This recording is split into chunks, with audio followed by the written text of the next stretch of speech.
شروع کرتا ہوں اللہ کے نام سے جو بڑا مہربان اور نہایت رحم کرنے والا ہے۔ کچھ باتیں ہمارے مذہب نے ایسی ہمیں بتائی ہیں کہ آج کے لوگ اس کو تنگ نظری کہتے ہیں، لیکن ہم آج پوری ذمہ داری سے آپ کو اللہ تعالیٰ کی بتائی حدود بتائیں گے کہ جن سے تجاوز کرنے سے میاں بیوی کے ایک دوسرے پر حرام ہو جاتے ہیں۔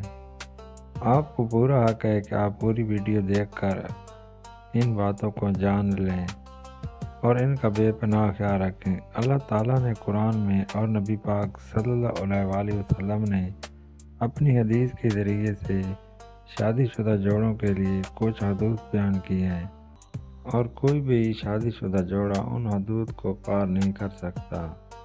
سورہ بقرہ میں ارشاد ہے، یہ اللہ تعالیٰ کی حدیں ہیں، ان کے پاس نہ جانا۔ آج کے ٹاپک میں ہم جن حدود اور غلطیوں کے بارے میں بتانے جا رہے ہیں وہ غلطیاں ایسی ہیں کہ میاں یا بیوی ان غلطیوں میں چاہے دانستہ طور پر ملوث ہوں یا غیر دانستہ طور پر میاں بیوی کا نکاح ٹوٹ جاتا ہے اور بیوی میاں کے لیے ہمیشہ کے لیے حرام ہو جاتی ہے۔ اسی لیے ان غلطیوں اور حدود کے بارے میں جاننا ہر شادی شدہ جوڑے کے لیے لازم ہے، تاکہ وہ اپنے آپ کو ایسی غلطیوں اور گناہوں سے دور رکھ سکے، تاکہ ان کی زندگی میں ایسی پیچیدگی کی نوبت نہ آنے پائے۔ یہ غلطیاں اور گناہ کون کون سے ہیں، اس بارے میں اب ہم آپ کو مکمل تفصیل بیان کرتے ہیں۔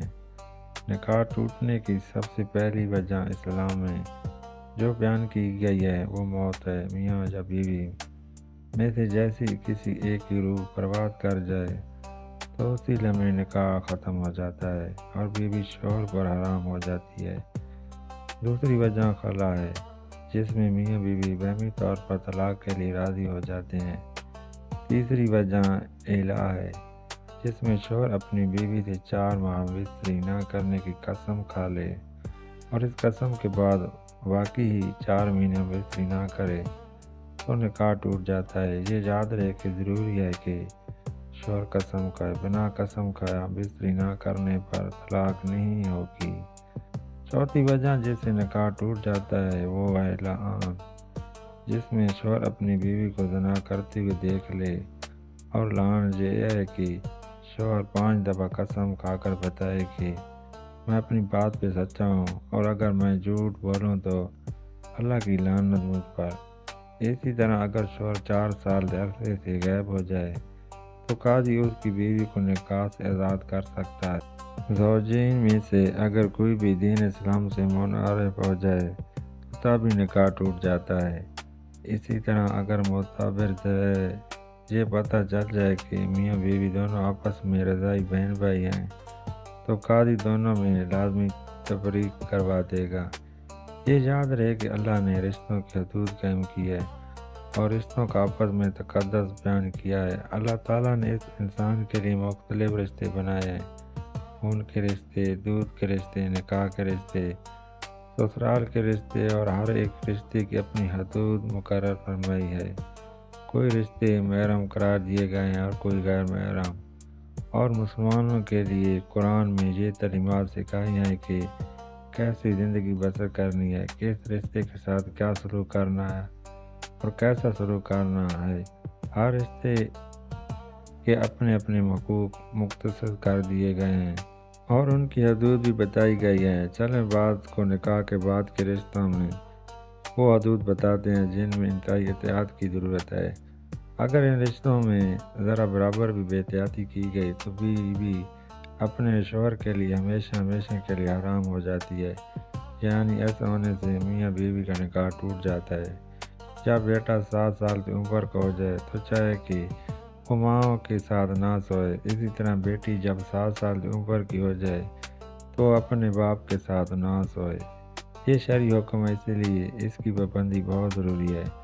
شریعت نے یہ احکام اس لیے نافذ کیے ہیں کہ اگر ان احکام کی پاسداری نہ کی گئی تو اس کا نتیجہ بڑا خطرناک ہے۔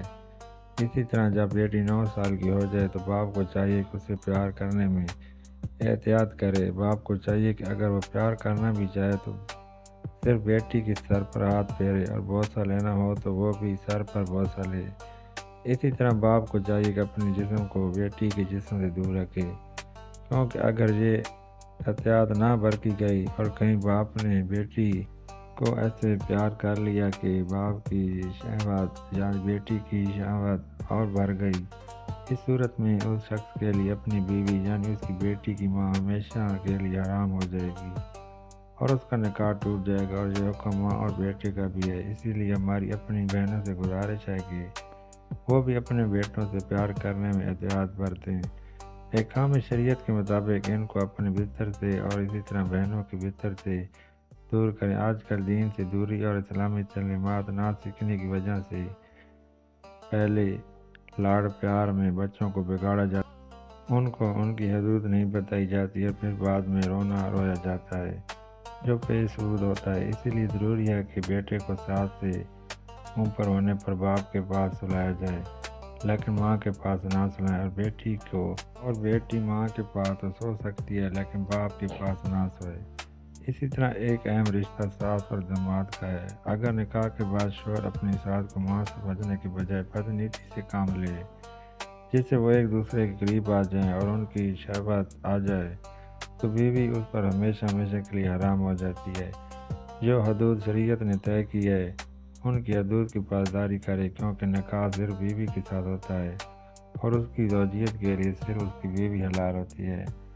لہٰذا باقی سب رشتوں کے ساتھ برتاؤ میں ایک مرد کو بڑے احتیاط کی ضرورت ہے۔ اب سسر کے لیے حکم ہے کہ بہو کو اپنی بیٹی زیادہ سمجھے، اس کو بیٹی کا درجہ دے۔ اب جس کو دین کی سمجھ ہوگی اور شریعت کی سمجھ ہوگی تو وہ ان رشتوں میں جو فاصلے طے ہیں ان کی پاسداری کرے گا، لیکن جو شرعی اصول سے ناواقف ہوگا وہ ان کی پاسداری نہیں کر پائے گا۔ اسی طرح اگر سسر اور بہو میں شہوت کا رشتہ قائم ہو جائے تو تب بھی نکاح ٹوٹ جاتا ہے۔ آج کل کے رشتوں میں تو پہلے ہی بے تکلفیاں اختیار کی جاتی ہیں اور جن بے تکلفیوں کو برا نہیں جانا جاتا جو بعد میں اس حدود تک چلے جاتے ہیں، لوگ اپنا نکاح ہی توڑوا بیٹھتے ہیں۔ خدا دارا شریعت کو سیکھیے اور اس پر عمل پیرا ہو جائیے تاکہ ہمارے رشتے پاک رہ سکیں، ہمارے گھروں میں مذکور بالا صورتحال بھی پیدا نہ ہو۔ سب سے بہتر راستہ یہ ہے کہ کبھی بھی دو مخالف ہم جنسوں کو اکیلے بیٹھنے کا موقع نہ دیا جائے، کیونکہ ان میں تیسرا شیطان ہوتا ہے جو کہ کسی بھی پاک رشتے ختم کر سکتا ہے۔ اے اللہ پاک ہمیں شیطان کے وسوسوں سے دور رکھنا اور ہمیں ہمارے رشتوں میں پاک دامنی عطا فرما، آمین۔